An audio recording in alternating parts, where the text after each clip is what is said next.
Hello বন্ধুরা, সবাই কেমন আছো? আশা করছি সবাই খুব ভালো আছে আর আমিও খুব ভালো আছি। বর্ণালী কিচেনের লাইফস্টাইল ব্লগে সবাইকে অনেক অনেক ভালোবাসা।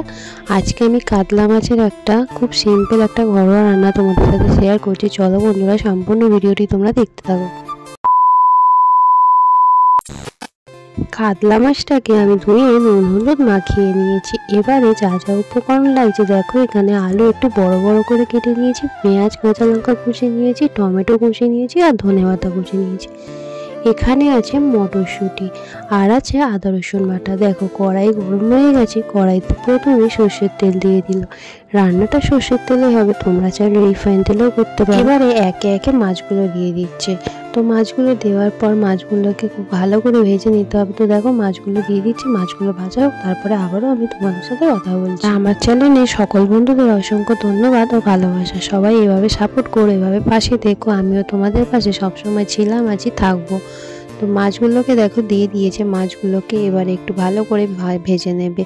তো কাতলা মাছ খেতে খুবই ভালো লাগে। আর এভাবে শীতের দিনে এভাবে শীতের সবজি মটরশুঁটি দিয়ে এভাবে হালকা ঝোল খেতে তো খুবই ভালো লাগে। তোমাদের কার কেমন লাগে সেটাও আমাকে কমেন্টের মাধ্যমে জানাবে। যদি কোনো নতুন বন্ধু আমার ভিডিওটি আজকে দেখে থাকো, অবশ্যই তোমরা আমার চ্যানেলটি সাবস্ক্রাইব করে পাশে থেকো, পাশে থাকা বেল আইকনটি ক্লিক করে রেখো আর অবশ্যই একটা করে কমেন্ট করো।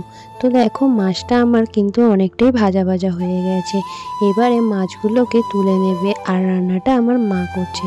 তো রান্নাটা কেমন হলো তোমরা অবশ্যই কমেন্টের মাধ্যমে জানিও। তো দেখো মাছগুলো কিন্তু খুব ভালো করে ভাজা হয়ে গেছে। তো মাছগুলোকে দেখো তুলে নিচ্ছে। আর এই রান্নাটা করতে খুব একটা বেশি টাইমও লাগে না আর খুব বেশি মশলাও লাগে না। মাছগুলো তুলে নেওয়ার পর বাকি মাছটাও দিয়ে দিল। দিয়ে দেখো এই মাছগুলো সবগুলো তুলে নেওয়া হয়ে গেল, সব মাছগুলো ভাজা কমপ্লিট। এবারে রান্নাটা শুরু করবে।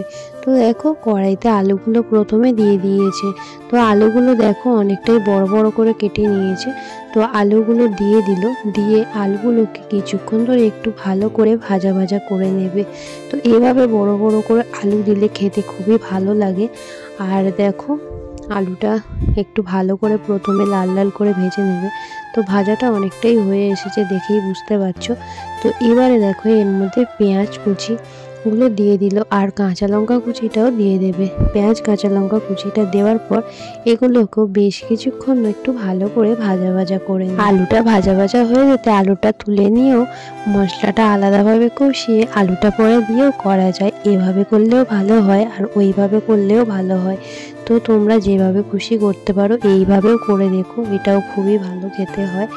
তো আলুটা পেঁয়াজটা দেখো খুব ভালো করে ভাজা ভাজা হয়ে গেছে। এবারে এর মধ্যে পরিমাণ মতো লবণ দিয়ে দিল। লবণটা দেওয়ার পর কিছুক্ষণ খুব ভালো করে এটাকে ভাজা ভাজা করে নেবে।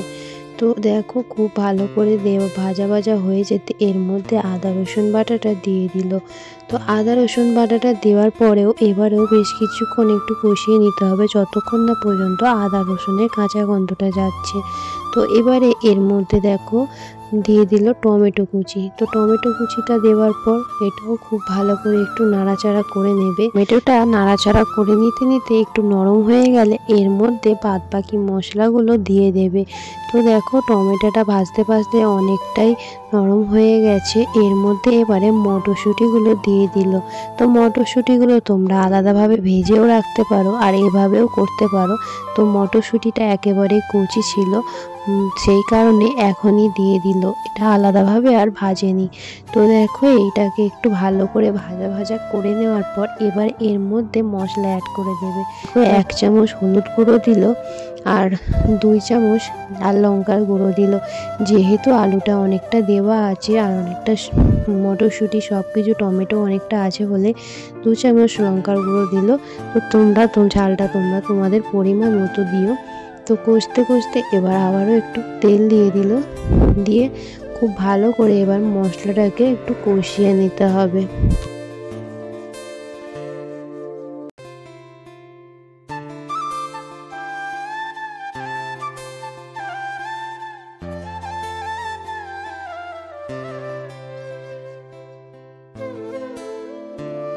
দেখো মশলাটা খুব ভালো করে কষানো হয়ে গেছে। এবারে এর মধ্যে পরিমাণ মতো জল দিয়ে দিল। যেহেতু আলুটা সিদ্ধ হবে আর এটা একটু ঝোল থাকবে, সেই জন্য জলটা তোমরা তোমাদের পরিমাণ মতো দিও, যে যতটা ঝোল রাখতে চাও সেই বুঝে জলটা দেবে। তো আমাদের যতটুকুনি রাখবে ঝোল সেই অনুযায়ী জলটা দেবে, যেহেতু আলুটাও সিদ্ধ হবে। তো দেখো এতটা জল দিল, তো দেখেই বুঝতে পারছো অনেকটাই, আর আলুটাও সিদ্ধ হবে। তো এবারে একটা ঢাকা দিয়ে দেবে। তো দেখো ঢাকা দিয়ে দিল। তো কিছুক্ষণ পরে আবারও ফিরে আসছি। কিছুক্ষণ পর ঢাকাটা খুলে নিতে দেখো ঝোলটা অনেকটাই ফুটে গেছে আর আলুটাও কিন্তু অনেকটাই সিদ্ধ হয়ে গেছে। তো এবারে এর মধ্যে যে ভেজে রাখা মাছটা ছিল, ভেজে রাখা মাছগুলো দেখো এবারে ঝোলের মধ্যে দিয়ে দিল, দিয়ে খুব ভালো করে মিশিয়ে নিল। তো কাতলা মাছ কার কার ভালো লাগে অবশ্যই তোমরা কমেন্টের মাধ্যমে জানিও। শীতের সময় গরম গরম ধোয়া ওঠা ভাতের সাথে এরকম মাছের ঝোল কিন্তু খুবই ভালো লাগে খেতে। আমার তো খুবই ভালো লাগে। আর এই সময় মটরশুঁটি যেহেতু পাওয়া যায়, দেখতে খুবই সুন্দর লাগে তরকারিটা, আর খেতেও খুবই ভালো লাগে। দেখো এবারে ভাজা জিরে গুঁড়ো এর মধ্যে ছড়িয়ে দিল। আমাদের সবসময় ভাজা জিরে গুঁড়োটা ইউজ করে, কাঁচাটা দেয় না। তো ওই জন্য ভাজা জিরে গুঁড়োটা সবার শেষেই জিরে গুঁড়ো ছড়িয়ে দেওয়ার পর এবারে ধনেপাতা কুচিটা ছড়িয়ে দিল। ধনেপাতা কুচিটা ছড়িয়ে দিল, দিয়ে খুব ভালো করে এটা মিশিয়ে নেবে। আর এই রান্নায় ধনেপাতা কুচি দিলে তো খুবই ভালো লাগে। ধনেপাতা যে কোনো রান্নাতে দিলে খুবই ভালো লাগে খেতে। তো খুব ভালো করে মিশিয়ে নিয়েছে, একটু ফুটিয়েও নিল। তো রান্নাটা প্রায় রেডি। কেমন লাগলো অবশ্যই তোমরা জানাবে। তো এবারে দেখো একটা পাত্রের মধ্যে নামিয়ে নেবে।